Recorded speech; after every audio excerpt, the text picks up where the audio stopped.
Seguimos, gente. 2. Litigación en audiencias de la etapa previa al juicio. 2.1. La audiencia como metodología.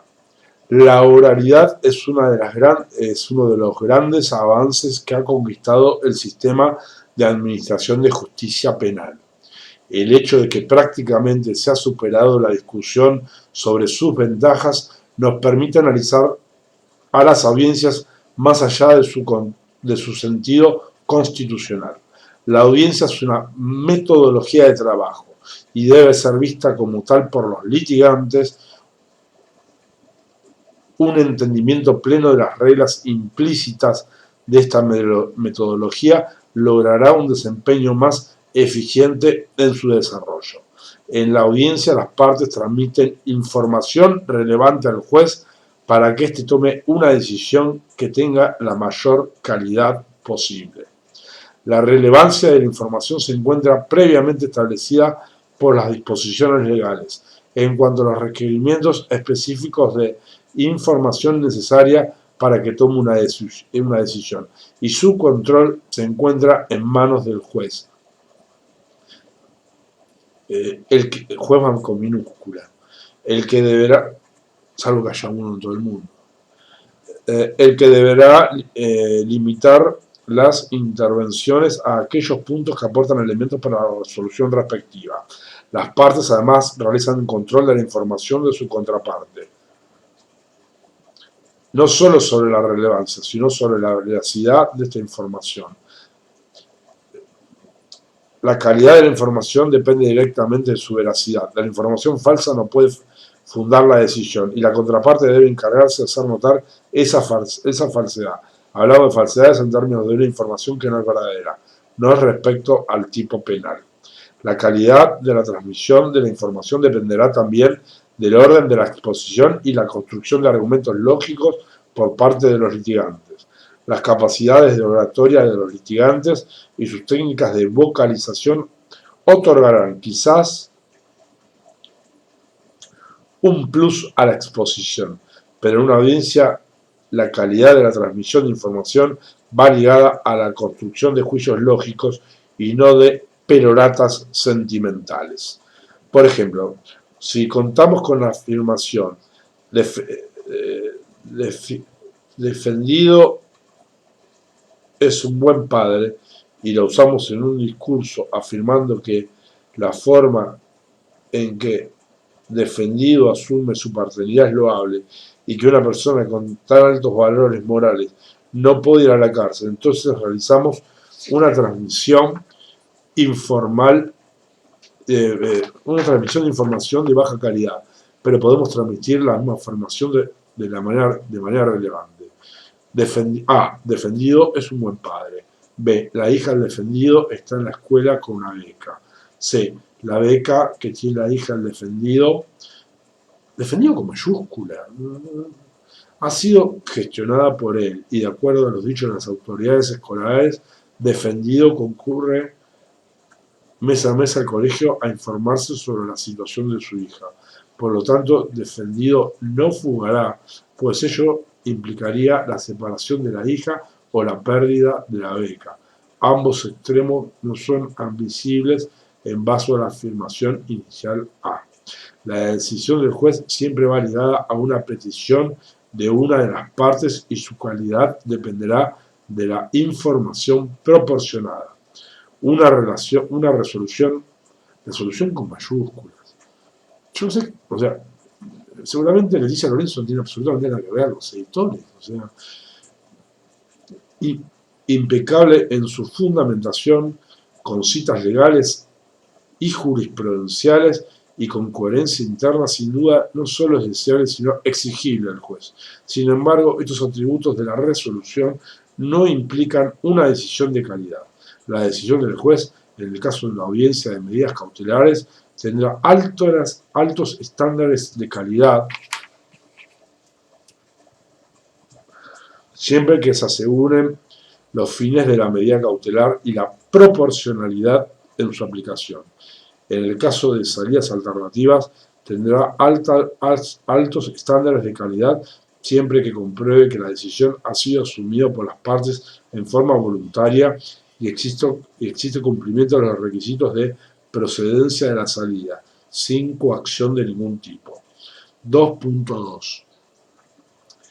Las etapas para la litigación. Previamente a ingresar en las audiencias específicas, haremos una primera referencia a las etapas que un litigante debería considerar como pasos de trabajo para acudir a una audiencia en general. Una aclaración para la lectura del texto es que si bien habrá puntos relacionados específicamente con la labor de una de las partes, por ejemplo, la medida cautelar nunca será solicitada por el abogado defensor,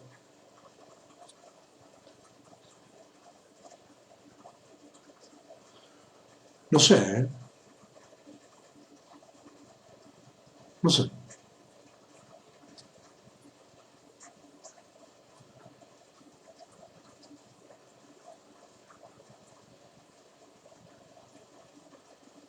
no sé.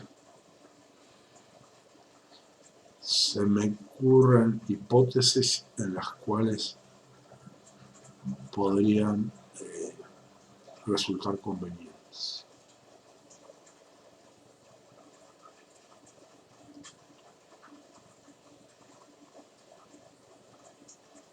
Resulto condenado en el debate, con prueba abrumadora en mi contra, habiendo llegado en libertad, y no ordenan la detención, hasta tanto, digamos, que firme la misma, y yo sé que voy a perder en casación, podría decir, requiere una medida cautelar, morigerada. ¿Y con qué argumento me van a decir que no? No sé si es lógicamente viable, dudo, pero quien puede lo más, puede lo menos. ¿Sí?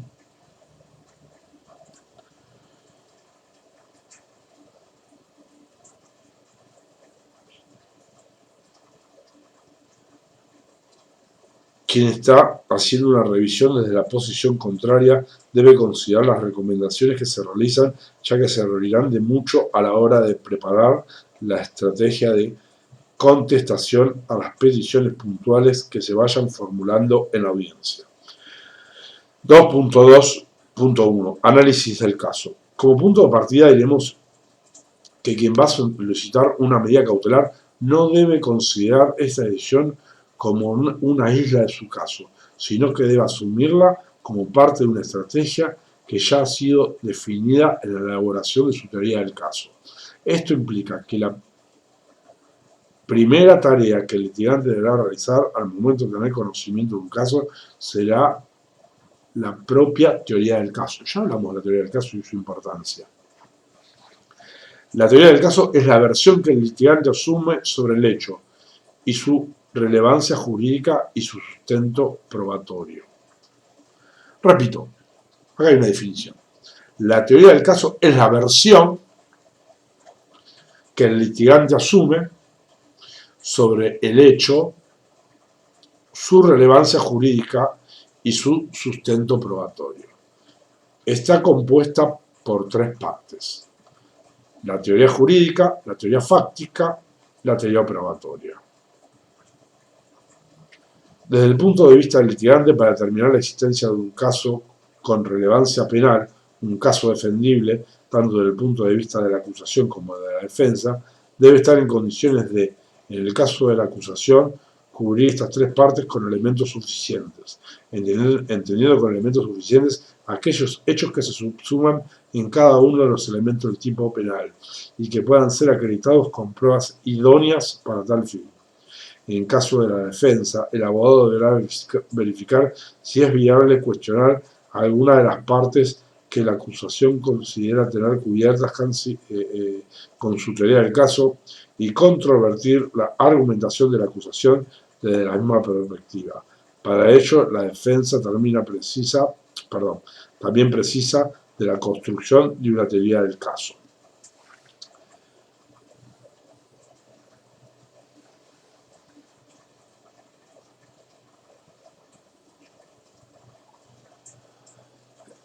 Acá hacemos foco sobre la responsabilidad del imputado, pero no sobre la materialidad ilícita. Si yo sostengo que la materialidad ilícita o dudo de su existencia, no sé si puedo llegar a tener una teoría del caso. O el fiscal no tiene nada para acreditar la materialidad ilícita, porque puede pasar. No sé si tengo que tener una teoría del caso. Pero bueno, estas son las primeras y esenciales tareas del litigante y para ello debe tener capacidad de definir y encontrar las diferencias entre lo que es un hecho, lo que es un concepto jurídico relevante al hecho y lo que es un elemento probatorio y cómo se relacionan los tres.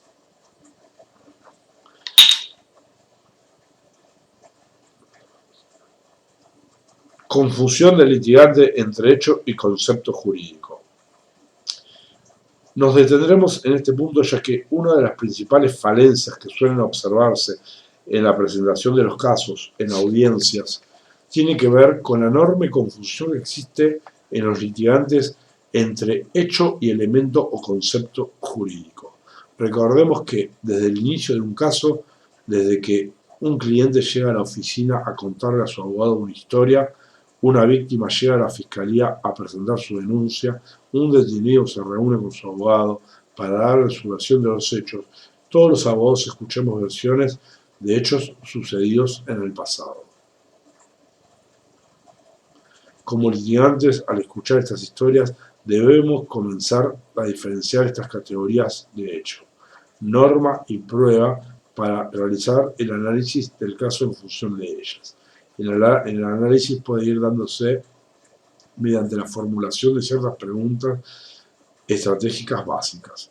A. ¿Cuál es la calificación jurídica probable de este hecho? B. ¿Existen hechos suficientes para cubrir los elementos del tipo penal por el que se podría acusar o por el que se debería defender a la persona? C. ¿Existen hechos suficientes para acreditar que la acción fue dolosa? D. ¿Existen o existirán, ya que la tarea de la etapa preparatoria será la búsqueda de las mismas pruebas suficientes para acreditar cada uno de los hechos que se están afirmando? La construcción de un caso no es una cuestión menor, y es un tremendo error estratégico considerar que sobre la marcha puede irse armando un caso. Al momento o sea, la construcción de un caso no es una cuestión menor, eso es cierto, pero es un tremendo error estratégico considerar que sobre la marcha puede irse armando un caso.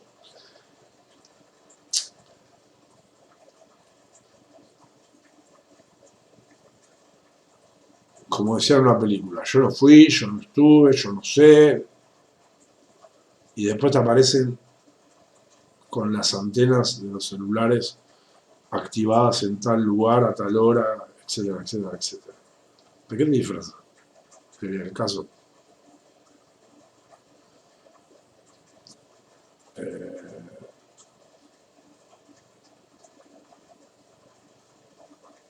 Si hay que cambiar el rumbo,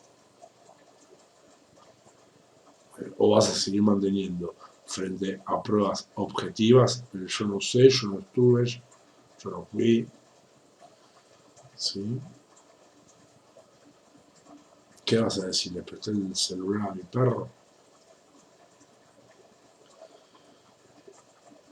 El momento para determinar si el abogado puede llevar adelante un caso o no es el primer momento en que tiene conocimiento de él y responde esas preguntas. Las respuestas ayudarán a determinar si es convincente que se concentre el trabajo en llevarlo adelante o si es mejor decirle a la persona que no existe posibilidad de litigarlo.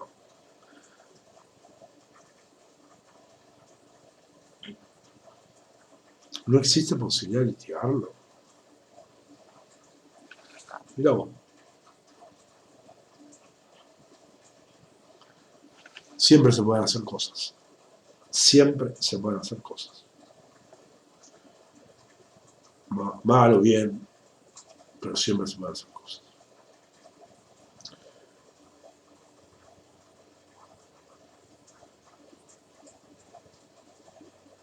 Y a un cliente le vamos a decir, no, mire, no podemos llevar su caso, hay que pagar el jardín de Martina, ¿sí?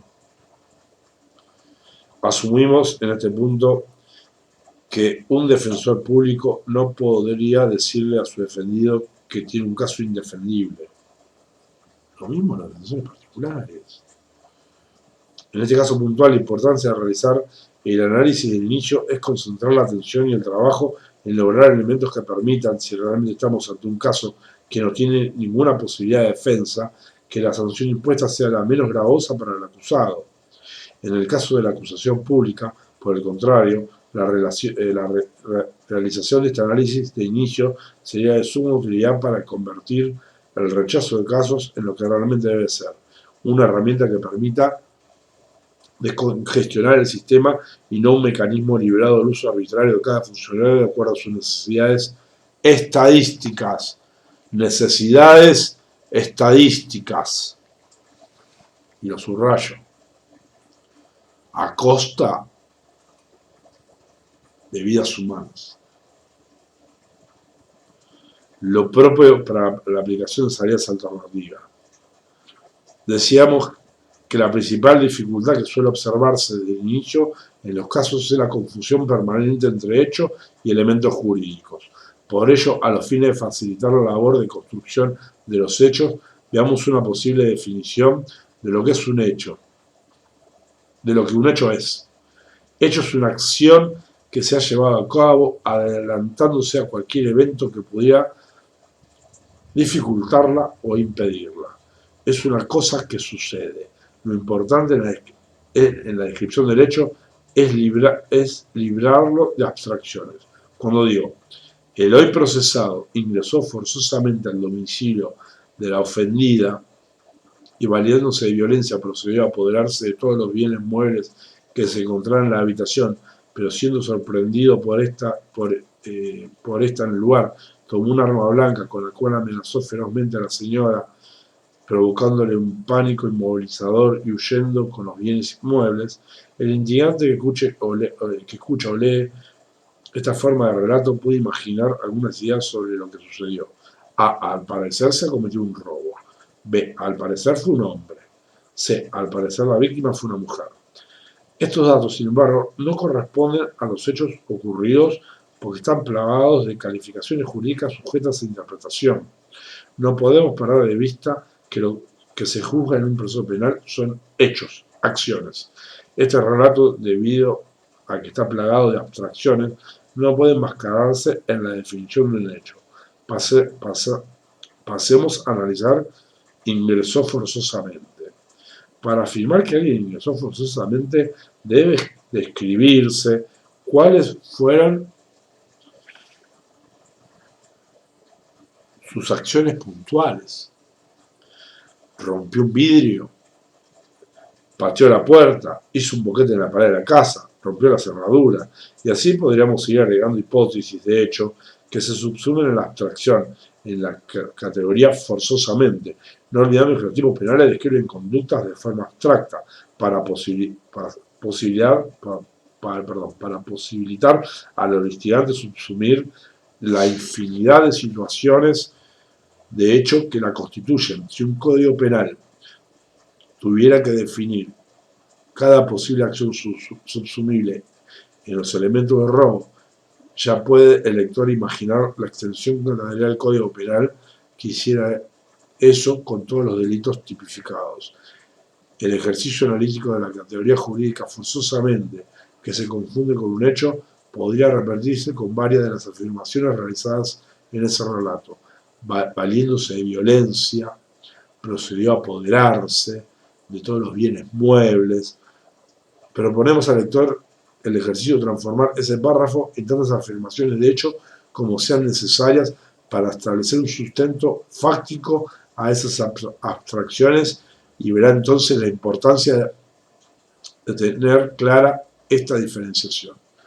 Una vez identificados los hechos del caso y la norma legal aplicable, teoría fáctica y teoría jurídica, la tarea será identificar la necesidad de la prueba necesaria para acreditar la existencia de cada uno de los hechos que posteriormente se presentarán en el juicio.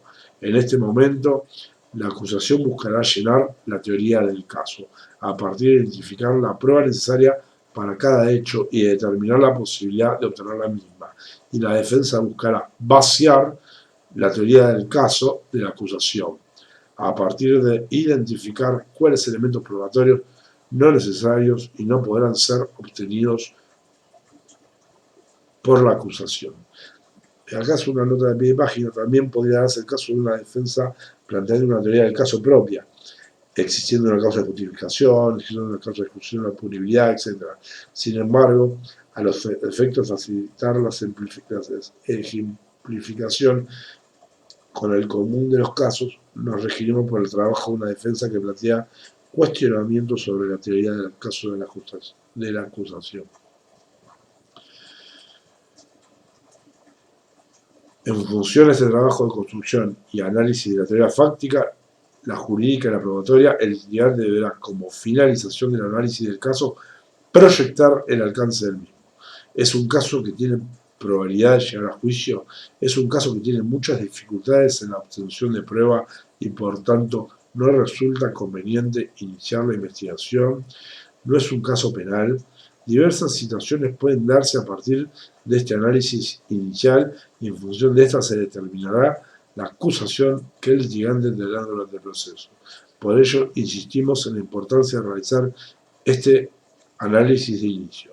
Será de su conclusión y permanencia que surja nuestro trabajo de litigación como expresión de una estrategia clara y ordenada o como diversos hechos aislados, inconsistentes unos con otros e ineficaces para defender los intereses de la parte que representamos. Para recordar, la primera tarea del litigante al momento de tener conocimiento de un caso es analizarlo y pensar en una posible teoría del caso. Esto no quiere decir que el litigante cuente con todos los elementos, sobre todo probatorios en el primer momento, pero sí que debe estar en capacidad de hacer un análisis sobre los elementos necesarios para determinar cuál es el mejor camino para el caso concreto. Esto se hizo largo. Vamos a hacer un black.